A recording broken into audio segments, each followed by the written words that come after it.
bangga memiliki Engkau Tuhan Yesus. Tidak ada rencanamu yang gagal. Rencanamu adalah damai sejahtera, bukan rencana kecelakaan.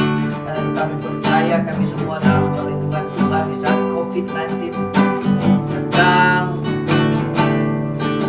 jadi kegelapan bagi dunia ini. Namun Engkau hadir menjaga dan memberi orang percaya. Engkau hadir dan menyatakan kuasa-Mu bahwa Engkau lebih besar dari segala virus itu. Terima kasih Tuhan, oleh darah anak domba Allah Engkau menguduskan kami. Engkau menjadikan hati kami menjadi tanah yang baik, agar seketika kebenaran-Mu diberitakan, kebenaran-Mu disampaikan, maka kebenaran itu memerdekakan kami. Kebenaran itu membawa kehidupan kami hidup berkemenangan. Yang lemah dikuatkan, yang sakit disembuhkan. Setiap kami beroleh pengharapan di dalam nama Yesus. Berbicaralah bagi kami dengan kebenaran firman, dan Roh Kudus memimpin setiap kami. Haleluya. Amin. Haleluya.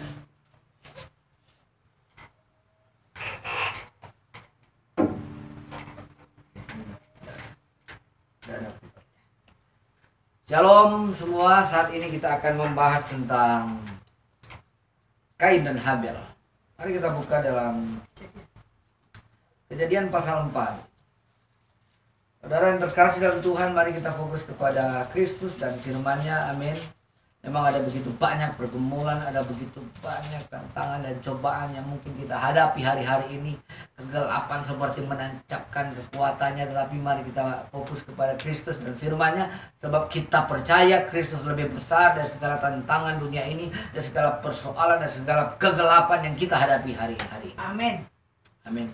Mari kita buka Kejadian 4. Kejadian 4 ayat yang pertama sampai yang ke-4. Kemudian manusia itu bersetubuh dengan Hawa istrinya dan mengandunglah perempuan itu. Lalu melahirkan Kain, maka kata perempuan itu, aku telah mendapat seorang anak laki-laki dengan pertolongan Tuhan. Selanjutnya dilahirkannya lah Habel adik Kain. Dan Habel menjadi gembala kambing domba. Kain menjadi petani. Setelah beberapa waktu lamanya, maka Kain mempersembahkan sebagian dari hasil tanah itu kepada Tuhan sebagai korban persembahan. Habel juga mempersembahkan korban persembahan dari anak sulung kambing dombanya, yakni lemak-lemaknya. Maka Tuhan mengindahkan Habel dan korban persembahannya itu. Tetapi Kain dan korban persembahannya tidak diindahkannya. Lalu hati Kain menjadi sangat panas dan mukanya muram. Haleluya. Saudara, saya akan memberikan satu penafsiran yang berbeda, karena kebanyakan orang salah mengartikan Kain ini. Keliru. Apa yang menyebabkan Tuhan menolak persembahan Kain? Itu adalah suatu kebenaran yang hari-hari ini harus kita mengerti, sehingga apa yang kita persembahkan, hidup kita, harta kita, talenta kita benar-benar sesuai dengan kehendak Tuhan. Dari Kain ini dan Habel ini kita bisa belajar tentang esensi dari hubungan kita dengan Tuhan. Karena dari peristiwa inilah kita akan melihat bagaimana juga bangsa Israel dan gereja melakukan aktivitasnya kepada Tuhan. Apakah berada di jalur Habel ataukah berada di jalurnya Kain? Kalau kita berada di jalurnya Habel, maka kita diterima Tuhan persembahan kita. Persembahan hidup kita, persembahan harta kita, persembahan talenta kita. Tetapi kalau kita ada di jalurnya Kain, maka kita dapat dipastikan persembahan hidup kita, persembahan harta kita, persembahan talenta kita tidak pernah berkenan di hadapan Tuhan. Jadi ini sangat penting untuk kita pahami, sangat penting untuk kita mengerti, supaya Anda dan saya mengenal Bapa. Apa sih yang Bapa mau? Sehingga setiap hal yang kita lakukan, kita kerjakan di dalam Bapa, kita kerjakan di dalam Yesus untuk kemuliaannya. Saudara, di sini kita bisa melihat hubungan Kain dan Habel. Bagaimana juga kita melihat setiap kasus yang terjadi ketika orang berada di jalurnya Kain, maka akan selalu muncul iri hati ketika ada yang lebih baik darinya. Akan selalu muncul persaingan yang tidak sehat ketika melihat saudaranya atau sesamanya lebih baik darinya. Nah, karena itu, untuk mendapatkan jawaban yang tepat mengapa persembahan Habel diterima dan Kain tidak terima, mari ikuti sungguh-sungguh kebenaran firman Tuhan hari ini. Kita baca, kita lihat, kita selidiki dengan seksama, kita renungkan dengan seksama tentang peristiwa ini. Ayat yang kedua dikatakan, Habel menjadi gembala kambing domba, Kain menjadi petani. Jadi Habel dan Kain mempunyai pekerjaan. Habel seorang peternak dan Kain adalah seorang petani. Nah, ayat yang ketiga dikatakan, tibalah waktunya mereka mempersembahkan kepada Tuhan. Di sini esensinya, hubungan kita dengan Tuhan. Dan dikatakan di sini, Habel, ayat ketiga dan keempat, setelah beberapa waktu lamanya, maka Kain mempersembahkan sebagian dari hasil tanah itu kepada Tuhan sebagai korban persembahan. Ayat yang ketiga dikatakan bahwa Kain mempersembahkan hasil setengah hasil tanahnya. Anda bisa bayangkan, dulu kan tanahnya hanya Kain, Habel dan orang tuanya yang mengusahakannya. Begitu luas daerah yang ditanam oleh, yang diusahakan oleh Kain. Tetapi kita tidak tahu ya seberapa luas dia mengusahakan, dia menanam, dia menggunakan. Karena bumi itu pada waktu itu hanya mereka. Nah, Alkitab berkata, yang paling penting kita lihat di sini bahwa Alkitab berkata bahwa persembahan Kain hasilnya adalah setengah. Dipersembahkan, catat baik. Kata firman Tuhan, Kain mempersembahkan sebagian dari hasil tanah itu kepada Tuhan sebagai apa? Korban persembahan. Korban persembahan. Kita tahu bahwa Alkitab mengajarkan kita bahwa korban persembahan itu bukan dari benda, saudara. Tetapi korban persembahan itu dari darah. Makanya orang Israel dipanggil oleh Tuhan dan Tuhan mengajarkan. Sebenarnya tentang korban itu sudah diajarkan Tuhan kepada Adam dan Hawa. Dan Adam dan Hawa mengajarkannya kepada anak-anaknya. Jadi Tuhan hanya bisa berkenan kepada seseorang melalui darah korban. Mengapa? Ketika Adam jatuh dalam dosa, dia terkutuk, saudara. Dan Alkitab berkata bahwa ketika Adam melanggar perintahnya Tuhan, Alkitab berkata dia mati. Tuhan sendiri yang berkata mati. Jasmaninya ini umurnya tidak selama-lamanya lagi, tetapi dibatasi. Dan mati yang kedua, kemuliaan Tuhan ditarik daripada Adam, sehingga Adam tidak lagi berkuasa atas dunia. Adam harus bekerja keras, berpeluh kesah, meneteskan keringat, berkeringat peluh kesah untuk mendapatkan hasil kerjanya karena sudah dikutuk dunia ini. Dan dia tidak berkuasa lagi atas dunia ini. Dan ketika Tuhan mencari Adam, Adam bersembunyi, dia menyematkan ketelanjangannya dengan daun-daun. Namun apa yang dilakukan Tuhan? Tuhan memberikan pakaian yang baru kepada Adam dan Hawa, yakni pakaian dari kulit binatang. Di sana ada korban yang dicurahkan. Artinya Tuhan memberitahukan kepada Adam, dosamu harus ada darah yang tercurah. Sehingga kita tahu bahwa ketika Tuhan mengutuk Adam, Hawa, dan ular, di sana ketika Tuhan mengutuk ular di pasal 3 sana, Tuhan mengucapkan satu pewahyuan yang luar biasa. Bahwa keturunannya perempuan ini akan meremukkan ular, akan meremukkan kepala ular. Dan itu bicara tentang Yesus, saudara, yang menjadi korban keselamatan, korban penghapus dosa antara kita semua dengan kita semua sebagai manusia. Nah, jadi sebenarnya hati Tuhan ketika manusia jatuh dalam dosa, untuk berhubungan dengan Tuhan karena kita udah jatuh dalam dosa, kita nggak bisa.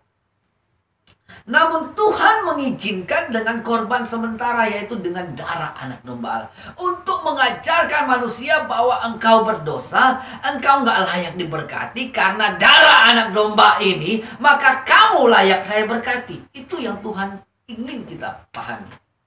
Jadi ketika Kain mempersembahkan hasil usahanya, tanahnya, sebagai korban persembahan, di sini letak kesalahan Kain.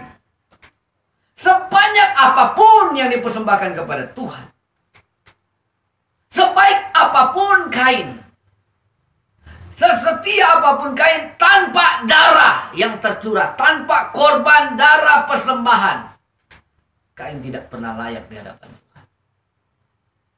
Itulah sebabnya persembahan Kain ditolak oleh Tuhan, karena Kain tidak mengerti isi hati Tuhan. Dia tidak mendekati Tuhan dengan persembahan darah korban. Dia persembahkan hasil tanah. Hasil tanah bukan sesuatu yang layak dipersembahkan kepada Tuhan. Dia menjadi layak, hasil tanah itu menjadi layak kalau ada darah yang dikorbankan. Bisa paham ya? Kesetiaan, kesalehan, kehidupan, kebaikan kita tidak akan pernah berkenan di hadapan Tuhan tanpa darah anak domba Allah, tanpa darah Yesus. Itu yang harus kita mengerti. Makanya Yesaya berulang kali berkata bahwa kebaikan kita, kebenaran kita ibarat kain kotor. Kenapa? Tanpa Yesus, saudara. Nah, kemudian ayat keempat dicatat begini. Habel juga mempersembahkan korban persembahan dari anak sulung kambing dombanya, yakni lemak-lemaknya. Maka Tuhan mengindahkan Habel dan korban persembahannya. Habel mengerti isi hati Tuhan. Kalau kita menimbang-nimbang persembahan Kain dan Habel, Kain lebih banyak, Kain lebih besar. Tapi Kain tidak mengerti isi hati Tuhan. Kain mendekati Tuhan dalam kesanggupan dirinya, self-ability. Tetapi Habel mendekati Tuhan dengan God ability, dengan kesanggupan dari Tuhan, di mana Tuhan menetapkan korban sebagai pendekatan manusia kepada Allah, sebagai suatu syarat untuk mendekati Allah, untuk berhubungan dengan Tuhan, untuk meminta berkat daripada Tuhan. Sehingga Habel diberkati, Habel dilayakkan, namun Kain tidak.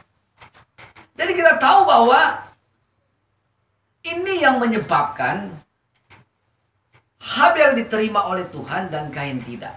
Apa yang terjadi oleh keduanya? Bagi Habel tidak ada masalah, saudara. Tapi Kain ada masalah. Inilah tanda-tandanya kalau orang itu mendekati Tuhan dengan self-ability. Bukan dengan kesanggupannya Allah, dengan God ability atau Christ ability atau the blood of Christ ability. Karena darah anak domba Allah, darah Kristus. Dalam kesanggupan darah Kristus. Yang terjadi adalah ketika seorang hidup di jalurnya Kain, yang terjadi adalah kalau ada orang yang lebih baik, lebih besar persembahannya dari dia, maka akan iri hati. Kalau ada orang yang diterima persembahannya, dihargai oleh gembala, dihargai oleh orang lain, namun dia memberikan persembahannya namun tidak dihargai, akan timbul iri hati, akan timbul perselisihan. Tidak jarang kita mendengar bahwa terjadi apa, saudara? Singkirkan, menyingkirkan jabatan, baik majelis, penatua dan sebagainya. Tapi itu oknum yang kerjakan. Harusnya sebagai penatua, majelis, bahkan hamba Tuhan pendeta, itu semuanya di jalurnya kehendak Tuhan. Namun karena oknum seperti Kain, maka orang saling menyingkirkan karena iri hati, saudara. Saling menyingkirkan karena ada orang lebih baik dari dia. Karena ada orang persembahannya diterima. Karena ada orang persembahannya lebih besar daripada dia. Saudara, itu baik Anda memberikan persembahan yang besar. Ya. Mungkin Anda bertanya, Pak, daripada tidak memberikan persembahan, ya Tuhan menginginkan kita memberikan hidup kita dan semua hidup kita. Ya. Itu baik. Tetapi kalau Anda datang, kalau kita datang dengan kesanggupan diri, tanpa darah anak domba Allah, itu semuanya sia-sia. Kalau kita mendekati Allah dengan cara itu seperti Kain, maka sia-sia.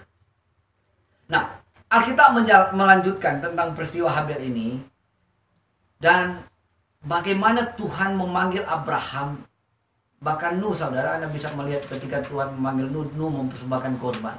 Ketika Tuhan memanggil Abraham, Abraham mempersembahkan korban. Ishak, Yakub juga mempersembahkan korban.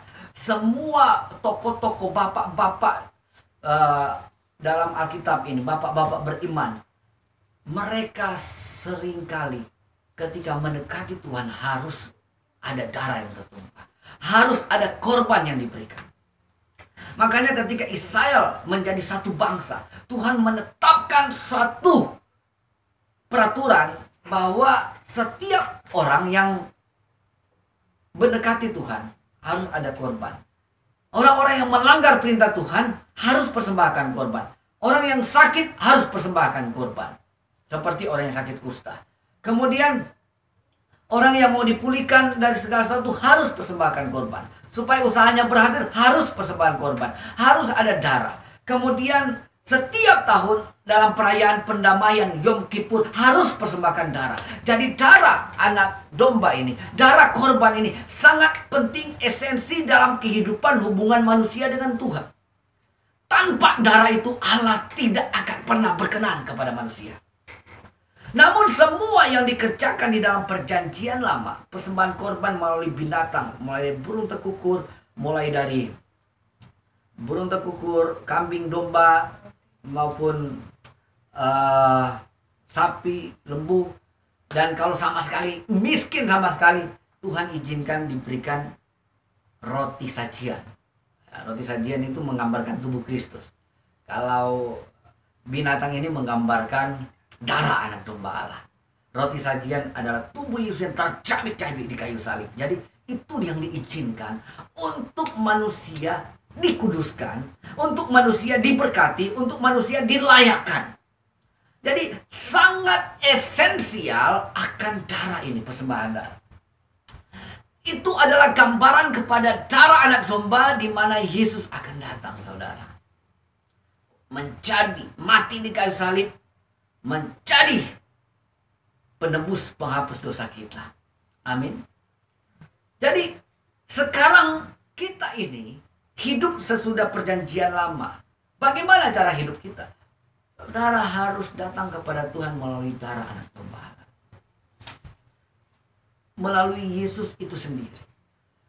Kita tidak pernah bisa dilayakkan tanpa Yesus.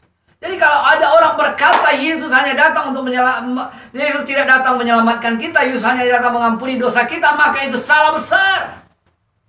Yesus datang menyelamatkan kita, mengampuni dosa kita, dan kita membangun kehidupan kita di dalam Yesus. Kalau ada orang berkata bahwa dia bisa selamat, dia harus kerjakan keselamatan, itu keliru besar. Karena kita nggak bisa selamat tanpa Yesus. Yesus adalah pintu untuk kita masuk bertemu dengan Bapa.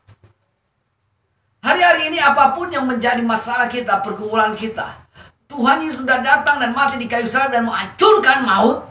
Dia menghancurkan maut dan mengalahkan segala kekuatan, masalah, pergumulan kehidupan manusia. Sehingga Anda dan saya bisa datang kepada Yesus oleh darah anak domba Allah. Dilayakkan dan diberikan kemenangan. Mungkin situasi Anda sangat sulit. Mungkin situasi Anda sangat berat. Ada begitu banyak kehidupan yang menekan hari-hari ini. Usaha tertekan karena tidak ada pembelian. Segala sesuatu yang kita kerjakan hari ini tidak ada hasil. Kita mulai stres. Saudara, ada Yesus yang sudah mengalahkan maut. Ada darah anak domba Allah yang sudah melayakkan kita. Untuk kita menerima akses kerajaan sorga. Untuk kita menerima segala berkat rohani dalam kerajaan sorga yang Tuhan sediakan bagi kita. Karena itu mari engkau alihkan fokusmu. Fokuslah kepada Kristus. Kepada darah anak domba Allah yang menyelamatkan hidupmu. Apapun yang menjadi masalah. Kalau engkau tahu esensi hubungan dengan Tuhan, mari datang kepada Tuhan. melalui darah anak domba Allah itu. Mulai sembah dia, mulai tinggikan dia, mulai naikkan penyembahan bagi dia. Kalau engkau mau minta, mintalah di dalam iman kepada anak domba Allah itu. Karena lewat Yesuslah Bapa mengaruniakan kemurahannya. Lewat Yesuslah Bapa memberikan kasih karunia-Nya, memberikan kebaikannya, memenuhi hidup kita, menolong kita. Kita nggak bisa tanpa Yesus. Haleluya. Amin. Tuhan Yesus memberkati kita. Mari kita satu dalam doa. Terima kasih ya Bapak, Engkau sungguh baik. Kami bangga memiliki Engkau. Biarlah hidup kami setiap hari fokus kepada Kristus yang adalah kemenangan kami, yang adalah kelayakan kami untuk meraih kehidupan yang Bapa, Allah Bapa inginkan. Terpujilah nama Tuhan. Haleluya. Mari kita arahkan hati kita kepada Tuhan. Kita akan menutup kebaktian kita. Kita berdoa dalam nama Yesus. Pandanglah kepada Tuhan, pandanglah kepada firman-Nya, tetaplah berdiri teguh dalam kekuatannya. Kita berdoa dalam nama Yesus untuk dunia ini. Sama-sama angkat tangan. Kita berdoa, Tuhan berkati dunia dalam keadaan menghadapi COVID-19, dalam keadaan keterpurukan ekonomi, finansial. Kami berdoa ya Tuhan, biarlah masalah ini di dalam kuasa darah anak domba Allah berhenti dalam nama Yesus. Kami perkatakan iman kami, biarlah kuasa-Mu menjamah dan memberkati agar COVID-19 vaksinnya sudah ditemukan di dalam kuasa darah anak domba Allah berhenti dalam nama Yesus. Dan Engkau menjamah memberkati para dokter yang berperang di garis depan. Engkau berikan kemenangan, mereka dapat diberikan kekuatan, kuasa kesembuhan daripada Tuhan, menyembuhkan orang-orang yang sakit. Dan tidak ada lagi yang tercemar, yang terjangkit oleh COVID-19. Berkati bangsa ini dan bangsa-bangsa. Kami percaya Engkau hadir di tengah-tengah kami. Terima kasih ya Bapak. Saudara yang terkasih, kita akan menutup ibadah kita. Arahkan hatimu kepada Tuhan, angkat kedua tanganmu. Dialah Yesus Kristus adalah Tuhan dan Juru Selamat kita. Oleh darah anak domba Allah, Dia telah menebus hidup kita dan mengalahkan maut. Dia telah memindahkan hidup kita dari gelap kepada terangnya yang ajaib. Dia menjadi Tuhan yang memelihara hidup kita, memelihara tubuh, jiwa, dan roh kita terpelihara sempurna. Dia akan menyertai kita, menghadapkan wajahnya, memberi kasih karunia perlindungan dari saat ini sampai selama-lamanya. Haleluya. Amin.